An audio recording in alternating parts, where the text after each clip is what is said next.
Mayor Vijayalakshmi కార్యాలయంలో దొంగల ముఠా ఉన్నారని ఆరోపణ చేసి టౌన్ ప్లానింగ్ మీద పందికొక్కులా పడి వేస్తా ఉన్నారు వీళ్ళంతా. సెంట్రల్ గవర్నమెంట్ చూస్తూ ఉంటారా? పొద్దు నిద్రపోతున్నటువంటి పాలకులను నిద్ర లేపాలంటే ఏ విధంగా లేపాలి? ప్రజాస్వామ్యంలో కర్ర తీసుకొని ముట్టలేము, మొహం మీద ఉంచలేము. ప్రకారం చేయకపోతే వేరే అధికారి నిలదీస్తాడు. బీరువా దొరికితే డబ్బు సంచులు పడేటువంటి దొంగలు ఉన్నారు అక్కడ. టౌన్ ప్లానింగ్ ఆఫీసుల వల్లని కబ్జాలు అయిపోయిన చెరువులు అంటారు. తీర్థం పుచ్చుకోగానే గంగలో మునిగిలేసినట్టు హైదరాబాద్ వాళ్ళని పట్టించుకోవడం మానేసింది. ప్రజాస్వామిక స్ఫూర్తి అంటే అవినీతి చేసి దోసుకోమని కాదు, పైశాచికంగా బుల్డోజర్ నుంచి తొక్కి చప్పడాలు చేసింది. అబద్ధాన్ని కూడా అడిగినట్టే చెప్తారు. కేంద్ర ప్రభుత్వాన్ని సేవ్ చేయడం కోసం స్టేట్ గవర్నమెంట్ పైన ఆరోపణ చేస్తారు. ఓకే రైట్, బాగానే ఉంది.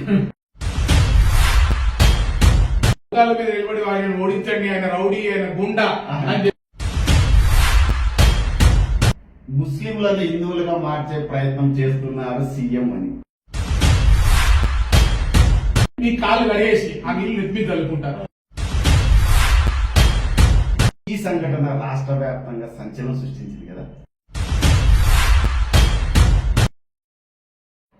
ప్రజా సమస్యలపై ఎంతగా గళమెత్తుతాడో అదే స్థాయిలో వినూత్న నిరసనలకు దిగే ప్రజాప్రతినిధి ఆయనే మల్కాజ్గిరి కార్పొరేటర్ శ్రావణ్తో మాట ముచ్చట ధర్మపీఠ విత్ ఏబిఆర్. నమస్తే లీడర్, బాగున్నారా?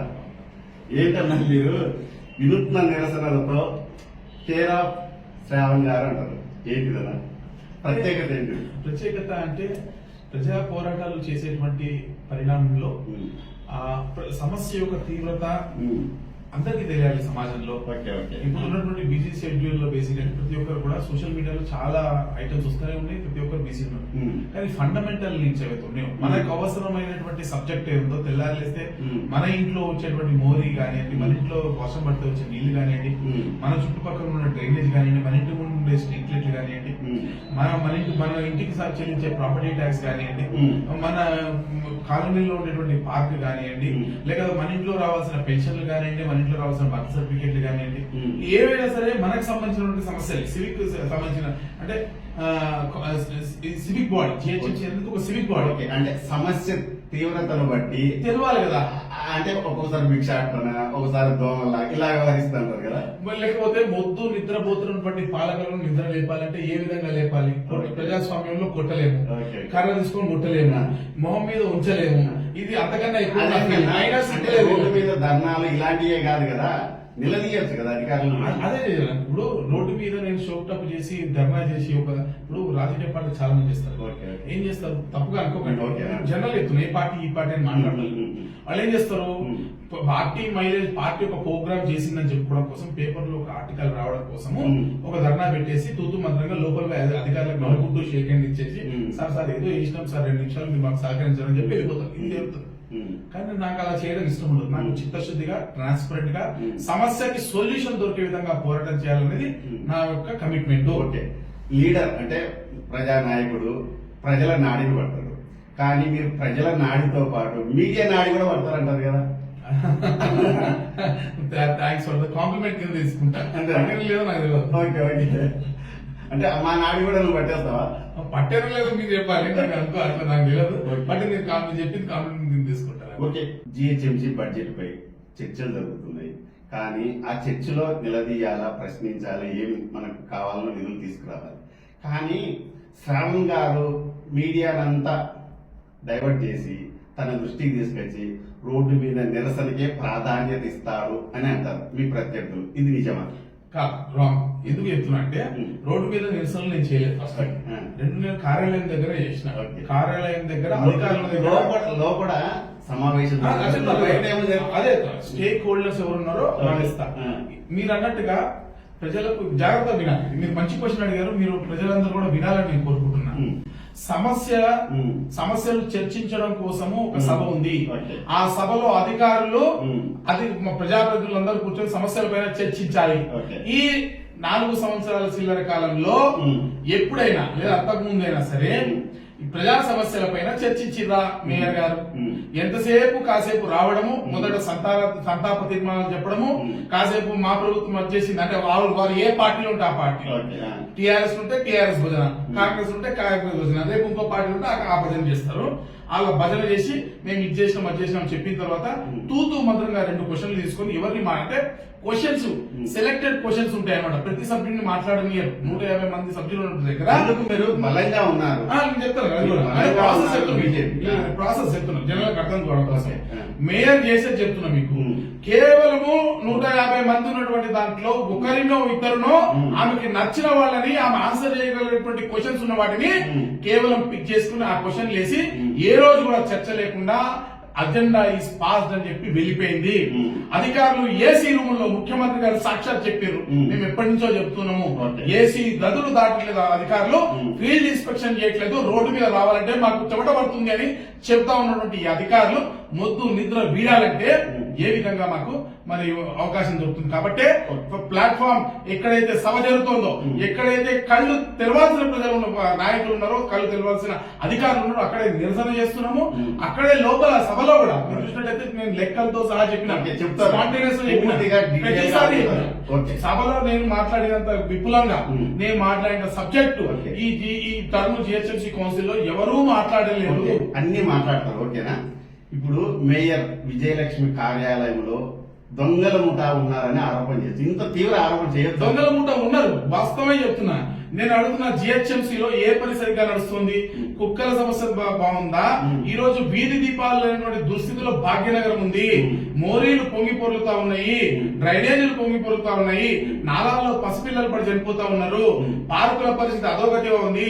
ప్రజల ఫిట్నెస్ పైన అంటే ఓపెన్ ఎయిర్ జిమ్స్ కానివ్వండి, స్పోర్ట్స్ ఎక్విప్మెంట్ మీద కానీ యువత మత్తు బారిన పడకుండా ఈ రోజు ఆడాల్సినటువంటి స్టేడియం, కట్టాల్సినటువంటి స్టేడియంలు, వాళ్ళు ఆడుకోవాల్సినటువంటి స్థలాలు ఎక్కడా లేవు, స్పోర్ట్స్ కాంప్లెక్స్ లేవు.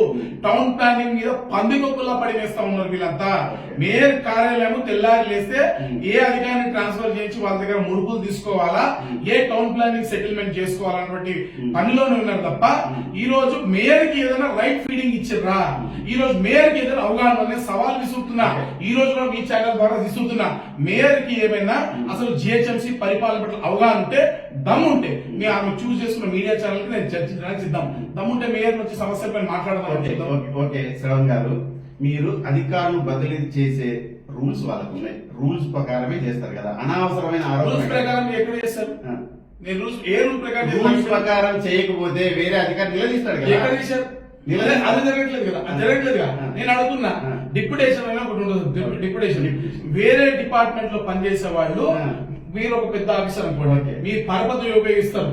మీ పరపతి ఉపయోగించి జిహెచ్ఎంసీ చుట్టూ మా పిల్లలు కాలేజీలో చేరి కదా తీసుకొచ్చి డిప్యుటేషన్ జిహెచ్ఎంసీలో చేస్తారు. చేయగానే 2 ఏళ్ళు 3 ఏళ్ళు ఉండి వెళ్ళిపోవాలి. మీరు ఇక్కడ తిష్టేసుకుని 20 సంవత్సరాల నుంచి కదలకుండా ఉన్నారు కదా. మీ చేతుల్లో మీ జేబుల్లో పూర్తిగా డబ్బులు మీ ఇళ్లలో డబ్బు సంచులు ఉన్నాయి కదా. మీరు ఎందుకు జరుగుతలేదు? మీకు కావాల్సిన అధికారులు ఉంటున్నారు, మీకు వద్దనుకున్నటువంటి అధికారులు వెళ్ళిపోతున్నారు. దీనికి కారణం ఏంటి అని అడుగుతున్నారు. మీరు ప్రజాప్రతినిధులు నిలదీయచ్చు, అడగచ్చు. మీ మీ బాధ్యతలు కదా. ఎందుకంటే ఈ పైన ఉండే వ్యక్తులను ట్రాన్స్ఫర్ చేయండి, వేరే వాళ్ళు తీసుకురావచ్చండి అని మీరు ప్రజాప్రతినిధులే అడగాల్సింది. నేను అడిగిన తర్వాతే మార్పు వచ్చింది. మీకు జస్ట్ ఫర్ యువర్ ఇన్ఫర్మేషన్ మీరు అడిగే చెప్తున్నా, పందికొక్కుల్లా ప్రజల రక్తం తాగుతూ పేరుపోయిన దొంగలు ఎవరైతే అక్కడ కూర్చున్నారో కౌన్సిల్ నేను ఆపకుండా నిజం, ఇది జోక్ కాదు. డబ్బు మీరు ఇట్లా బీరువా దొరికితే డబ్బు సంచులు పడేటువంటి దొంగలు ఉన్నారు అక్కడ. ఇటువంటి దొంగలు ఉన్న వాళ్ళ దగ్గరని నేను కదిలించిన తర్వాత చాలా మంది జరిగారు.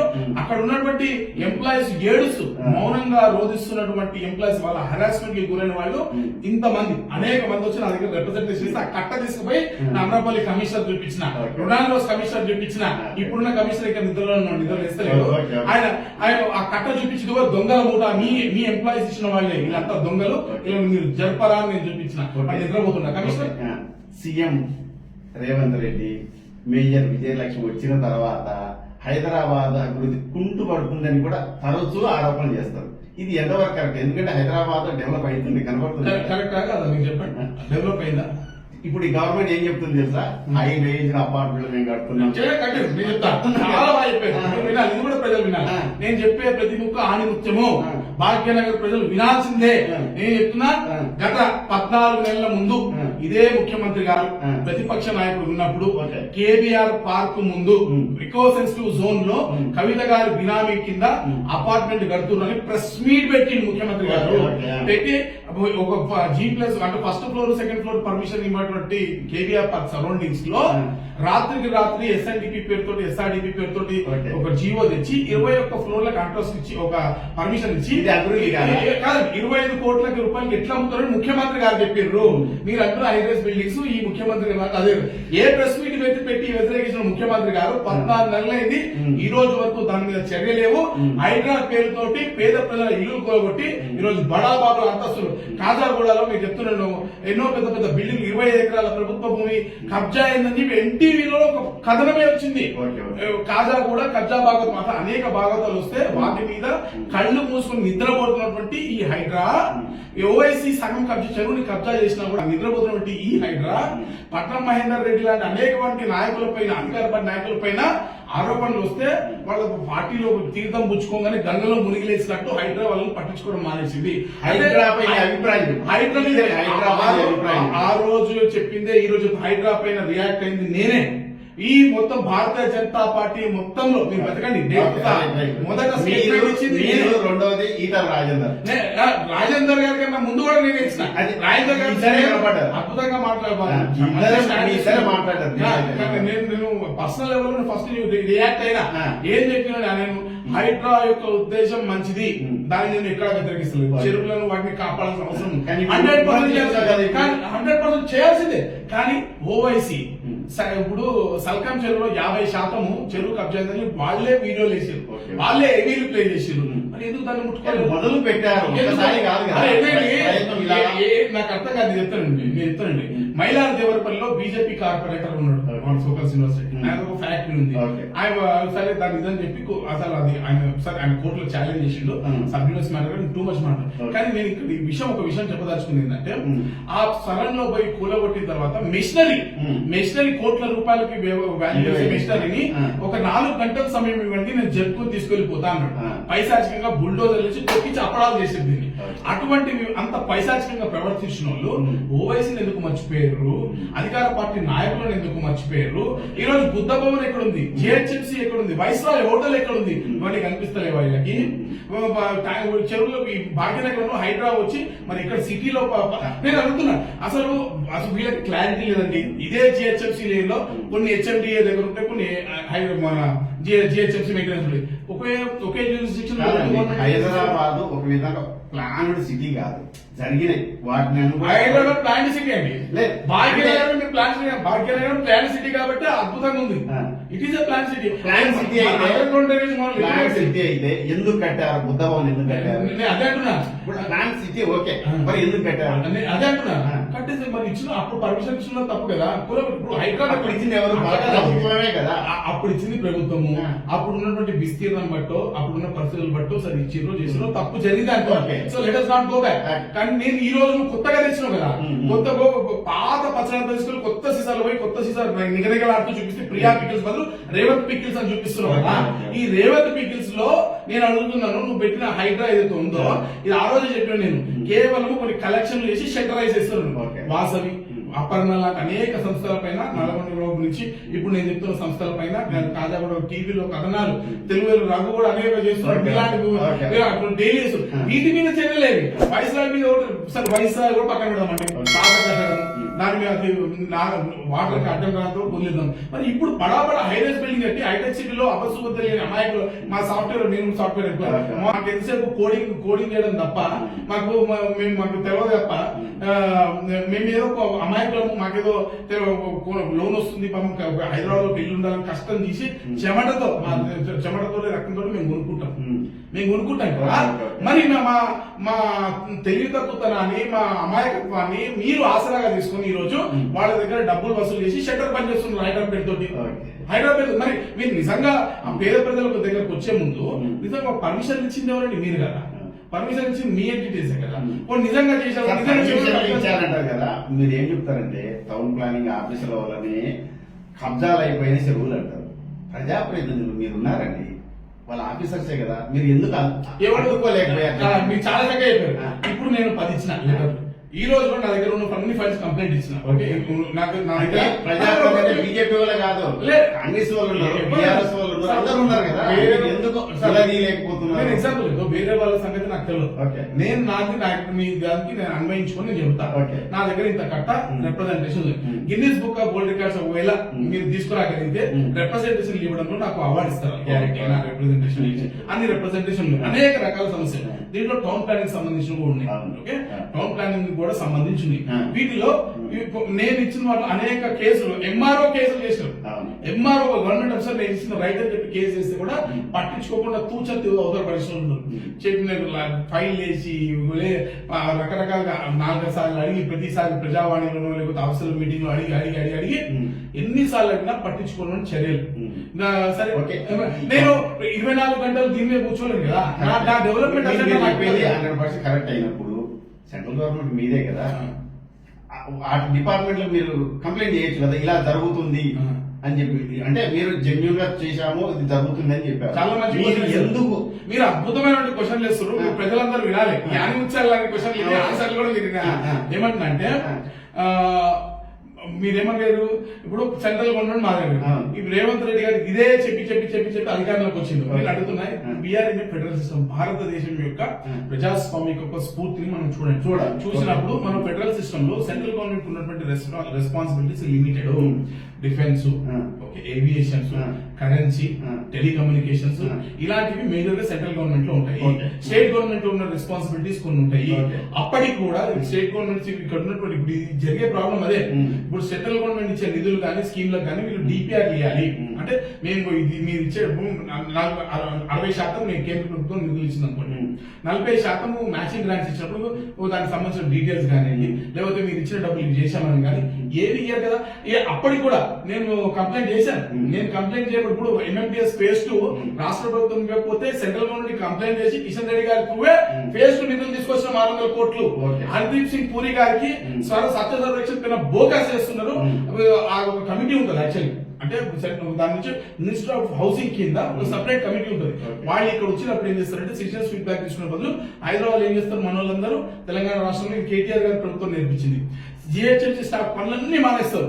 మానేసి వాళ్ళే సిటిజన్స్ లాగా ఫీడ్బ్యాక్ ఇచ్చి స్వచ్ఛ సర్వేక్షణ అవార్డు తీసుకొచ్చుకుంటారు. ఒకసారి నేను చెత్త కావాలంటే ఎన్ని టన్నులు కావాలి చెప్పండి, హైదరాబాద్ అన్ని టన్నులు చెత్త చూపించడానికి నేను సిద్ధంగా ఉన్నా. ఓకేనా? ఇట్లా మ్యానిపులేట్ చేస్తున్న వాటిపైన నేను కంప్లైంట్ కూడా చేసిన, వాటిపైన చర్చలు కూడా వస్తాను. అనేక రకాల రైల్వేస్ కి కమ్యూనికేట్ చేశాను, మినిస్టర్ ఆఫ్ అర్బన్ అఫైర్స్ కి చేశాను, హోమ్ డిపార్ట్మెంట్ కి చేశాను. అనేక రకాలుగా చేయాల్సిన చోట చేస్తున్నాం. కానీ ఫెడరల్ సిస్టమ్ లో ఎక్కడ కేంద్ర ప్రభుత్వం పరిధిలో ఇంటర్ఫరెన్స్ ఉందో అక్కడ చేశారు. అది ఫర్ ఎగ్జాంపుల్ ఎంఎంటీఎస్ కి ఇట్లా ఏ విధంగా రాష్ట్ర ప్రభుత్వం నిధులు ఇవ్వలేదో అక్కడ కేంద్ర ప్రభుత్వం ఇంటర్వ్యూ అయి నిధులు ఇచ్చి ఈ రాష్ట్ర ప్రభుత్వం ప్రజలను ఆలోచన.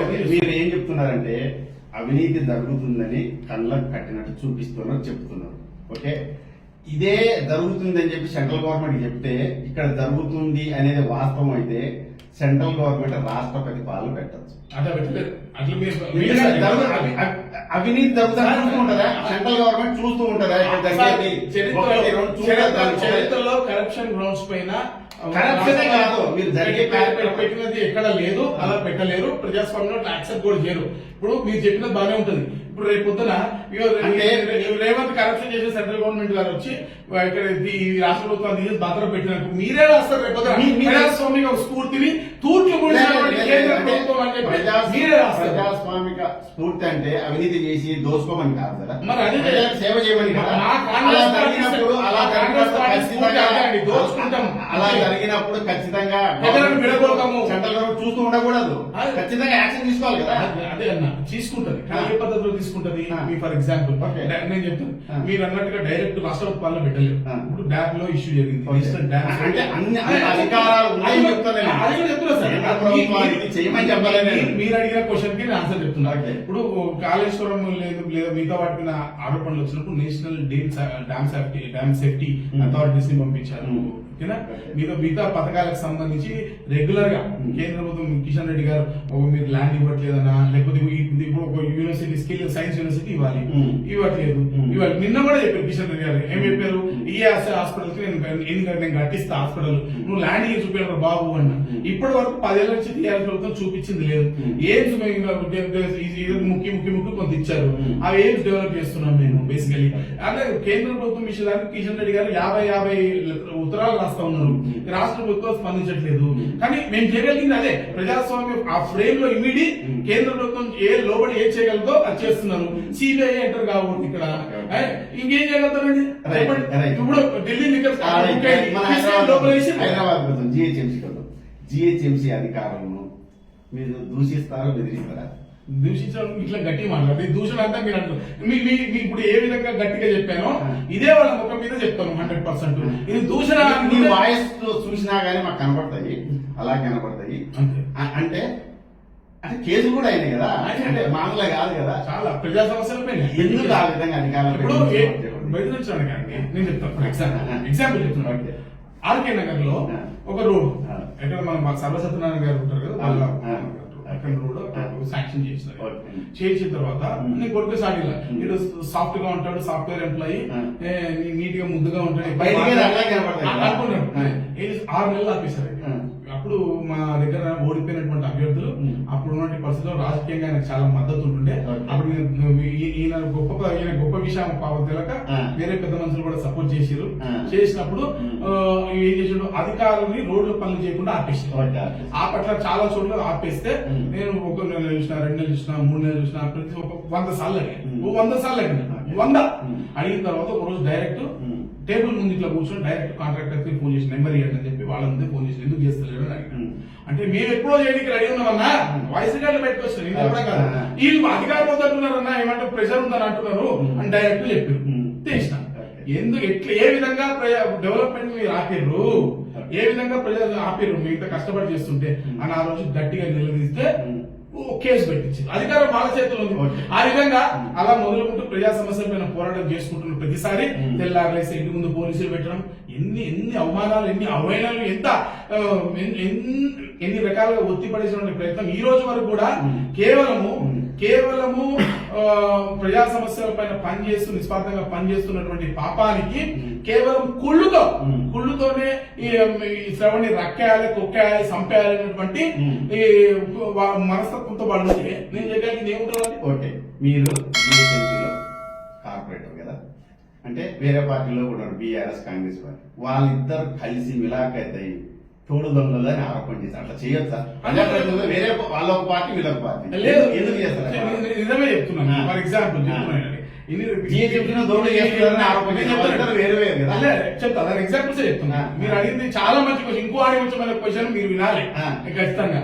ఇది పదే బీజేపీ బీఆర్ఎస్ ఒకటే అని చెప్పి ప్రచారం చేసి అధికారంలో వచ్చినటువంటి ముఖ్యమంత్రి గారు ఈ రోజు కరీంనగర్ లో జరిగిన ఎన్నికల్లో ఏ మంత్రి గారితో మీరు మీటింగ్ అయ్యి, ఆ జిల్లా మంత్రి గారితో మీటింగ్ అయ్యి టీఆర్ఎస్ అభ్యర్థిని పోటీలో పెట్టలేదో చెప్పాలి. 2, ఇదే జిహెచ్ఎంసీలో మరి మేయర్ పీఠాన్ని కైవసం చేసుకున్నటువంటి ఎక్కువ సీట్లు ఉన్నటువంటి ఎక్కువ ఎక్స్-అఫిషియో మెంబర్స్ ఉన్నటువంటి టీఆర్ఎస్ పార్టీ ఈ రోజు వరకు మొన్న జరిగిన ఎలక్షన్స్ లో కాంగ్రెస్ పార్టీకి మద్దతుగా ఒక్క నామినేషన్ అంటే మెజారిటీ ఉండాలని చెప్పి మేము అధికారంలో ఉన్నటువంటి మేయర్ ని పెట్టినటువంటి ఇప్పుడున్నటువంటి మేయర్ ని పెట్టినటువంటి టీఆర్ఎస్ పార్టీ ఈ రోజు కాంగ్రెస్ పార్టీకి మద్దతుగా స్టాండింగ్ కమిటీ పోటీ చేయలే, అవిశ్వాస తీర్మానం పెట్టలేకపోతారు. ఓకేనా? ఈ సాక్షాత్ ముఖ్యమంత్రి గారికి, కవిత గారికి వ్యాపార లావాదేవీలు ఉన్నట్టు అనేక మీడియాలో చక్కర్లు కొట్టిన విషయం మీకు నేను చెప్పక్కర్లేదు. ఎవరెవరు ఇప్పుడు ఈ రోజున ఎవరెవరికి వ్యాపార లావాదేవీలు ఉన్నాయి, ఈ రోజు ఆ పార్టీలో వీళ్ళ అధికారులు ఉంటే వీళ్ళ దగ్గరకు వచ్చిన వాళ్ళే, వాళ్ళ దగ్గర అధికారులు ఉంటే వాళ్ళ దగ్గర పోతున్నారు. వాళ్ళు చెరువులు కబ్జా చేసినా, ప్రభుత్వ భూములు కబ్జా చేసినా ఏ చర్యలు ఉంటలేవు. మరి దీనికి కారణం వీళ్ళిద్దరు ఒకటా, లేకపోతే భారతీయ జనతా పార్టీ ఒకటా? అంటే చరిత్రలో కాంగ్రెస్ పార్టీ, బీజేపీ అబద్ధాన్ని కూడా కూడా అడిగినట్టే చెప్తారు. అది చెప్తాను. అతికినే చెప్పారు. ఇప్పుడు ఓకే. నిజం చెప్తున్నా. ఇప్పుడు బీజేపీ అబద్ధాలు అతికించలేము. నిజమే చెప్తున్నా. ఓకే, ఇప్పుడు సీఎం రేవంత్ రెడ్డి గారు చెప్పింది ఏంటంటే బీజేపీ బీఆర్ఎస్ లోపాయకారి ఒప్పందంతోనే పట్టభద్రుల నియోజకవర్గంలో కాంగ్రెస్ పార్టీ అభ్యర్థులు ఓడగొట్టారు. ఇది వాస్తవం కాదు. ఇలాగైతే లోపాయకార ఒప్పందం జరిగిందా లేదా ఇప్పుడు చెప్పు. 100% లోపాయకారి ఒప్పందం జరిగింది. ఆ జిల్లాకి చెందిన కాంగ్రెస్ పార్టీ బీజేపీ వాళ్ళు ఎవరైతే ఉన్నారో వాళ్ళు టీఆర్ఎస్ అభ్యర్థితో కూర్చొని మాట్లాడినా లేదా ఇది దమ్ముంటే బహిర్గతం చేయాలి. నేను ఇంకో విషయం కూడా ఇస్తాను మీకు, మీరు బాగా చెప్తున్నా. ఈ ఇందాక కౌన్సిల్ విషయం చెప్పినా కదా, ఈ బీఆర్ఎస్ నాయకులు కాంగ్రెస్ పార్టీ నాయకులు మేయర్ ఛాంబర్ లో సమావేశమైనట్టు కౌన్సిల్ ముందు నేను ఆరోపణ చేస్తున్నా. దానిపైన ఆర్టీ చేసిన ఆ సీసీటీవీ ఫుటేజెస్ కానివ్వండి, దానిలో ఆ రూమ్ లో ఆ రోజు ఎవరెవరు వచ్చుకొని ఎవరెవరు కలిసి ఉన్నారో ఆ దమ్ముంటే ఆ డేటా బయట పెట్టామని ఆర్టీ చేసిన మీ ద్వారా డిమాండ్ చేస్తున్నా.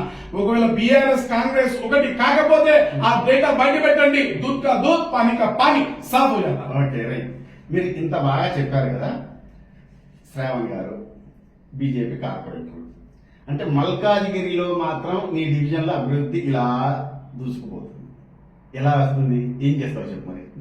అంటే అంటే నువ్వు అది నీవు ఇలాగా చెప్పి ఇప్పుడు నేను మాట్లాడుతున్నా సార్. చెప్పు. నేను ఆనెస్ట్ Okay. చెప్పు. నేను పొద్దున ఈ రోజు కూడా 7 o'clock బయటకు వచ్చేసి పొద్దున నిధులు మీకు ఎట్లా వస్తాయి? మీకు ఆఫీసర్లు ఇవ్వాలి లేదంటే మేయర్ మీరు నిరాకరణ అయినారని జనాలు అనుకుంటారు. రాదండి, వేరే దగ్గర రాదు. మేయర్ దగ్గర నుంచి నాకు వచ్చింది ఏం లేదు. ఓకేనా, సరే మేయర్ ఇచ్చిన, కమిషనర్ ఇచ్చిన, అధికారులు ఇచ్చిన ప్రజల సొమ్ము. మల్కాజ్గిరి ప్రజలు నాకు హైయెస్ట్ ట్యాక్స్ పేడ్ పీపుల్. మన దగ్గర హైయెస్ట్ బిల్డింగ్స్ ఉంటాయి, ప్రతి ఒక్కరు ట్యాక్స్ పే చేస్తారు. మల్కాజ్గిరి ప్రజలు centre of the Malkajgiri. Malkajgiri development Malkajgiri కేంద్రం ఉంటది. మల్కాజ్గిరి డెవలప్మెంట్ ఒత్తిడి చేస్తా, బరాబర్ చేస్తా. నా డివిజన్ ప్రజలకి ఏంది జ్ఞాపకం కోసం మీకు చెప్తున్నా మరొకసారి మీ ద్వారా. ఒక నిమిషం సార్, మీరు వినాలి. మీకు ఇంకో ఆనిమించం కాదు చెప్తున్నా. మిర్జాలగూడ నుంచి లాలాగూడ పోయే రోడ్డు. ఓకేనా, మల్కాజ్గిరి కాన్స్టిట్యూన్సీ కూడా కాదు, నేనే లెటర్ అఫీషియల్ లెటర్ ప్యాడ్ మీద ఇచ్చిన. ఏ ఓసి నుంచి పోయే రోడ్డు నా డివిజన్ రాలేదు. ఇట్లా ఇష్టం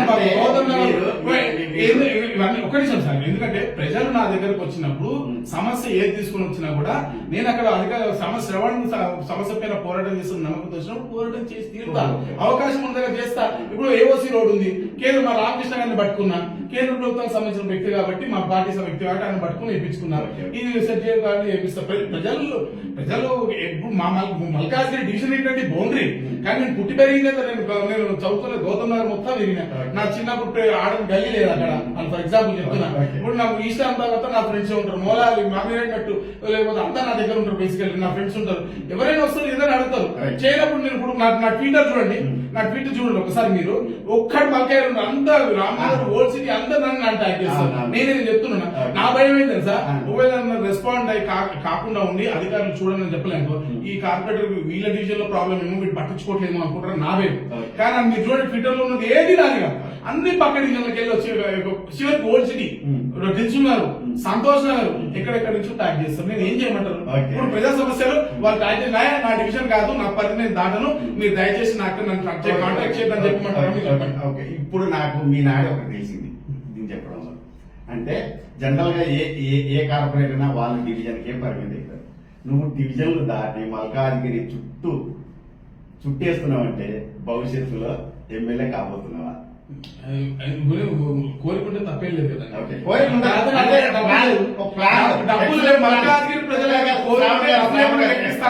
ప్లాన్ ఎక్సలెంట్ గా ఉంది. అంటే ప్రతి డివిజన్ లో అభివృద్ధి కోసము, అభివృద్ధి పనుల కోసం అధికారులు ఒత్తిడి చేస్తున్నారు. మీకు ఆ కోరిక ఉంది అనేది వాస్తవం. అట్లా ఒక మాట సార్, మీరు అన్నారు. మరి నాకు మిర్జాలు కూడా అడ్డగుట్టలో వేసిన కదా రోడ్డు. అడ్డగుట్టలో మల్కాజ్గిరి కాన్స్టిట్యూన్సీ కాదు కదా,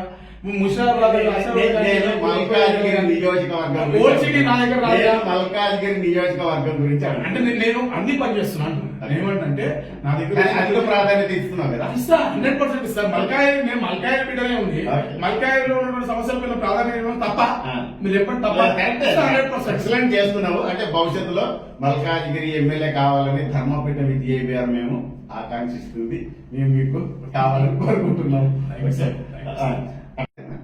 ఆశా వర్కర్లపై ఇటీవల ఒక ధర్నా చేశారు కదా, ఎంతవరకు ఆ సమస్య పరిష్కారం దిశగా వస్తుంది?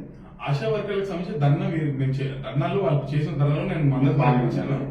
నిన్న కూడా చేసినట్టు కాకపోతే వాళ్ళు రిప్రజెంటేషన్ కన్సర్న్ మా ఎంపీ గారి దృష్టికి తీసుకెళ్ళా. ఎంపీ గారి దృష్టికి తీసుకెళ్లి బేసికల్లీ వాళ్ళకి కావాల్సినటువంటి సదుపాయాలు అంటే వాళ్ళకి ఫిక్స్డ్ వేజెస్ లేవు మన దగ్గర. అంటే ఇప్పుడు మీకు ఈ ఇంజెక్షన్ ఇప్పిస్తే ఇంత డబ్బులు ఇస్తారు, అంటే కాంపు చేస్తే ఇన్ని డబ్బులు ఇస్తారు, క్యాన్సర్ ఆపరేషన్ చేస్తే అట్లా ఉంటుంది. కానీ వాళ్ళను లెక్క చేయరు. ఆ విషయం పైన ఆత్మగౌరవ విషయంలో నేను ఖచ్చితంగా పోయి చెప్పిన వాళ్ళని మన జిల్లా హాస్పిటల్లో రానియట్లేదు అంటే వెంటనే పోయిన వాళ్ళు పిలవగానే పిలిచి చెప్పిన ఆఫీసర్లకు కానీ they are part of our system, వాళ్ళని రెస్పెక్ట్ చేయాలి, వాళ్ళకి ఏమైనా హెల్త్ సమస్యలు ఉంటే ప్రయారిటీలో సాల్వ్ చేయాలని కూడా నేను గట్టిగా చెప్పిన. 100%. సరేనా, మీరు ఒక్కొక్కసారి మన పెట్రోల్ డీజిల్ రేట్లు వేట వల్ల ఎక్కువైంది అని చెప్పి సైకిల్లో కూడా మీరు ఒక విధంగా నిరసన చేస్తారు కదా. సెంట్రల్ గవర్నమెంట్ కదా డీజిల్ పెట్రోల్ తగ్గించేది, ఆ దృష్టి మీకు తెలుసు కదా. నేను ఎప్పుడు దాని మీద చేయలేదు, చేసింది నేను ఎక్కడ అడిగానంటే బేసికలీ సెంట్రల్ గవర్నమెంట్ నా దగ్గర ఉన్నాయి, నువ్వు సైకిల్ పై తిరిగేది ఉన్నాయి. సైకిల్ పై మామూలుగా తిరుగుంటా, నిరసన చేసావు, సైకిల్ పై నిరసన చేసిన సైకిల్ నాకు గుర్తులేదు యాక్చువల్లీ, బట్ అది ఇష్యూ బట్ ఎనీవే సబ్జెక్ట్ వరకు మాత్రం నా పాయింట్ ఏంటంటే కేంద్ర ప్రభుత్వం ఆల్రెడీ 10 రూపాయలు తగ్గించింది. కేంద్ర ప్రభుత్వం అనేక రాష్ట్రాలు తగ్గిస్తుంది. కేంద్ర ప్రభుత్వం అధికారంలో ఉన్నటువంటి అన్ని రాష్ట్రాల్లో ఉన్నటువంటి రేటు కన్నా మన దగ్గర 10 రూపాయలు 15 రూపాయలు ప్రతిసారి ఎక్కువ ఉంటుంది అని యావరేజ్ చెప్తున్నారు. దీనికి కారణం ఏంటంటే ఇక్కడ ఉన్నటువంటి పాలకులు ఎప్పుడు స్టేట్ గవర్నమెంట్ సెంట్రల్ గవర్నమెంట్ ఒక రూపాయి తగ్గాగానే ఆ రూపాయిని లక్కున లడ్డులా క్యాచ్ చేసుకుందాం అని చెప్పి ఆ రూపాయి వీళ్ళు తెచ్చేస్తారు అనమాట. దీనివల్ల ఇక్కడ ఉన్నటువంటి స్థానికంగా ఈ రాష్ట్రంలో ఉన్నటువంటి ప్రజలకు ఆ ఫలాలు అందకుండా పోతుంది. కేంద్ర ప్రభుత్వం ఏదైతే తగ్గిస్తుందో ఆ ఫలాలు ప్రజలకు తగ్గించేంత రావట్లేదు అనేది నా ప్రధానమైన. కేంద్ర ప్రభుత్వాన్ని సేవ్ చేయడం కోసం స్టేట్ గవర్నమెంట్ మీద ఆరోపణ చేస్తారు. ఓకే రైట్, బాగానే ఉంది. రైల్వే బ్రిడ్జిలు ఉంటాయి కదా, బ్రిడ్జి ఇవన్నీ కూడా వీటికి కూడా గవర్నమెంట్ సహకరించలేదని మీకు గొడవ చేస్తావు, కానీ నిధులన్నీ కూడా సెంట్రల్ గవర్నమెంట్ అంతే కదా. ఇప్పుడు రైల్వే డిపార్ట్మెంట్ గతంలో ఒక పాలసీ ఉంది, మధ్యలో పాలసీ వచ్చింది. ఇప్పుడు 50-50 SRDP-లో అంటే స్ట్రాటజిక్ రోడ్ డెవలప్మెంట్ ప్రోగ్రామ్స్ లో చేసేవాళ్ళు చేసేవాళ్ళు బేసికలీ. ఇప్పుడు ఏంటంటే వీళ్ళు చేస్తలేరు, అసలు గవర్నమెంట్ దగ్గర లేదు కాబట్టి బేసికలీ సెంట్రల్ గవర్నమెంట్ గతిశక్తి ప్రోగ్రామ్ లో 100% టేకప్ చేస్తుంది.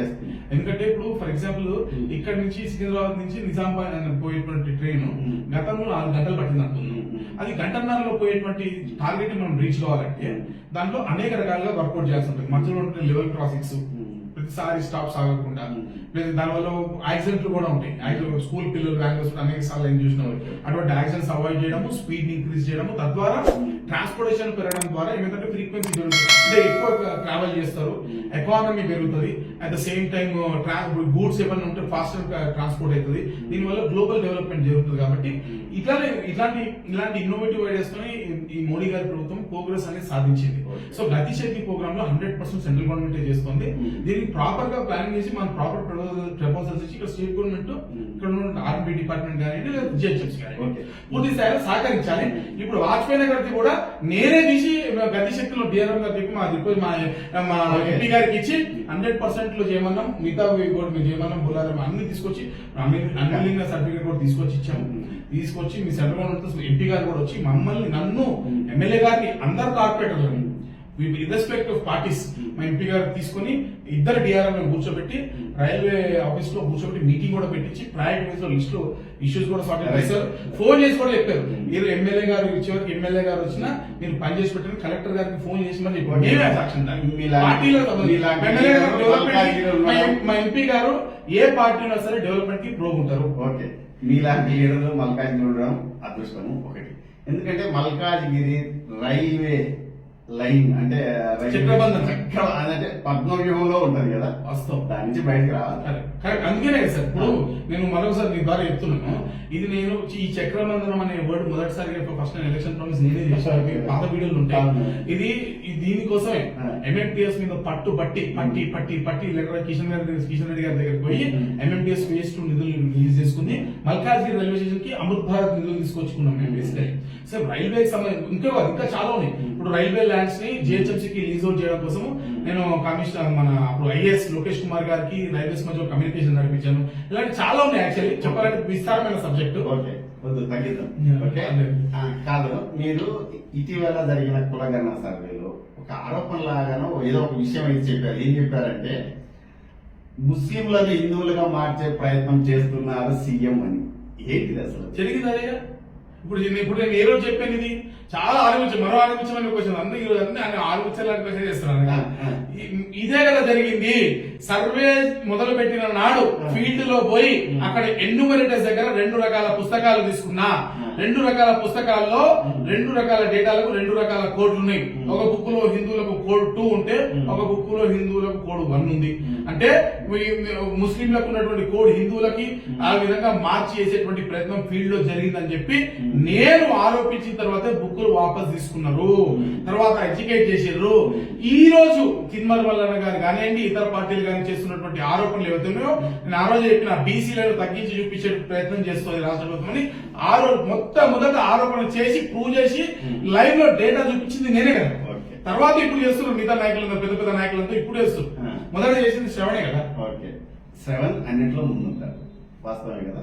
ఓకే అన్న, ఒక్క 2 వివాదాలు మీ దృష్టికి తీసుకొస్తా. అది ఎందుకు జరిగింది, జరిగి ఉండాల్సింది కాదు, జరిగింది. ఓకే, మల్కాజ్గిరి మున్సిపల్ కార్యాలయంలో జెండా ఆవిష్కరణ కార్యక్రమంలో అప్పటి ఎమ్మెల్యే మైనంపల్లి హనుమంతరావు గారితో మీ మధ్య గొడవ ఎందుకు స్టార్ట్ అయింది? అక్కడ ఒకసారి ఇంటర్వ్యూలో మాట్లాడినాం లేదు. సరే, అప్పుడు వాస్తవంగా సార్ గతం జరిగింది దాని గురించి ఆ టైంలో ఎందుకు అట్లా జరిగింది ఏంటంటే విషయం బేసికలీ అప్పుడు టైట్ ఫైట్ నడుస్తాం. బేసికలీ మేము ఏమో అడిగామంటే అభివృద్ధి పైన శ్వేతపత్రం విడుదల చేయాలి. మీరు చెప్పిన నిధులు మల్కాజ్గిరి ప్రజలకు రాలేదు, దానిపైన మనం డిస్కస్ చేయాలి, శ్వేతపత్రం చేయాలన్నటువంటి ప్రెస్ మీట్ పెట్టి జరగడం జరిగింది. మీకు వారి దగ్గరికి పోయి కొంతమంది ఇప్పుడున్నటువంటి దొంగలు తర్వాత వీళ్ళే ఆయన తిట్టారు. వీళ్ళే ఎప్పుడు ఆయన ఓడి మోకాళ్ళ మీద నిలబడి ఆయన ఓడించండి, ఆయన రౌడీ, ఆయన గుండా అని ఇప్పుడు చెప్పిన వాళ్ళు ఆ రోజు ఆయన చెవులు మూసి ఆయనతో ఆయన రెచ్చగొట్టి ఆ రోజు వాళ్ళే దాడి చేసి ఆ రోజు వాస్తవంగా ఇది మా మీ దాడి అనేది ఆవేశంలో జరిగిందా లేకపోతే ప్లాన్ కదా? వాస్తవంగా నేనైతే గుండె మీద చేసుకొని చెప్తున్నాను. నాకు పోయిన జెండా ఆవిష్కరణ పోయినా నిల్చున్నా, వారు వచ్చారు నమస్తే అని చెప్పారు, అంతే. ఇంతకుమించి ఎక్కువ మాట్లాడలేదు. నమస్తే అని చెప్పారు. రావడంతో వాళ్ళు తిట్టారు. సరే, వాళ్ళకి ఏం ఫీడ్బ్యాక్ ఉండేనా, ఏం జరిగింది దాని గురించి ఎక్కువ మాట్లాడారు. జరిగిన తర్వాత ఇక్కడ ఉన్న వాళ్ళు దాని అడ్వాంటేజ్ తీసుకున్నారు, మీద దాడి చేసారు. అయితే అక్కడ విషయం ఏంటంటే సెవెన్ అనేటోడు సాఫ్ట్వేర్ మీద పడంగానే 100 మంది మీద పడంగానే పారిపోతాడు అనుకున్నాడు. కానీ విద్యార్థి పరిషత్తు ప్రాజెక్ట్ నేను అఖిల భారత విద్యార్థి పరిషత్ టీఆర్ఎస్ ఎంపీ బల్క సుమన్ అర్థం చెప్తాడు. విశ్వాసంలో ఎటువంటి ఉద్యమాలు చేసి వచ్చినాము మేము బేసికలీ. కాబట్టి ఇటువంటి చాలా చూసే ఇక్కడికి వచ్చినాం. మధ్యలో పోయి భారత్ మాతాకి జయ అన్న గాంధీ బొమ్మను తొక్కుతుంటే, అంబేద్కర్ గారి బొమ్మను తొక్కుతుంటే వాడిని గుండెల్లో పెట్టుకుని మధ్యలో కూర్చున్నాను. దాడి చేసినా పర్వాలేదు, ఏమన్నా నేను పట్టుకొని కూర్చున్నా. నేను విద్యార్థి పరిషత్ గా కార్యకర్తను, సంఘ కార్యకర్తను, నేను సిద్ధాంతపరంగా ఉన్నాను. ఆ మధ్యలో నుంచి భారత్ మాతాకి జై ఏం చేస్తా తెలుసుకోకుండా. ఈ సంఘటన రాష్ట్ర వ్యాప్తంగా సంచలనం సృష్టించింది కదా. అయితే పార్టీ నీకు అందగా ఉంది, అందరు నాయకులు కావచ్చు, అందరు చాలా నీకు తృప్తినిచ్చింది ఆ విషయం చెప్పండి. నాకు బండి సంజయ్ గారికి నేను యాక్చువల్లీ నా విషయంలో మాత్రం నేను చాలా నిలబడి ఉంటాను. అంటే అధ్యక్షుడు వెంటనే చెప్పిన వెంటనే వచ్చి ఆయన మీదే దాడి జరిగినంత బాధపడి ఆయన స్టేట్మెంట్ ఇచ్చింది.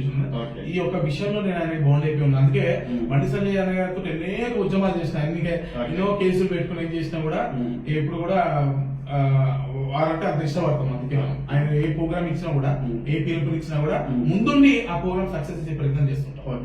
అంటే బండి సంజయ్ అనేది ఒక సంచలనం. ఎందుకంటే బీజేపీ పార్టీలో అధ్యక్షుడు అయిన తర్వాత పాదయాత్ర చేసిన ఒకే ఒక్క లీడర్ బండి సంజయ్. దాంతోనే బీజేపీకి ఒక హైప్ అనేది క్రియేట్ అయింది అనేది వాస్తవము.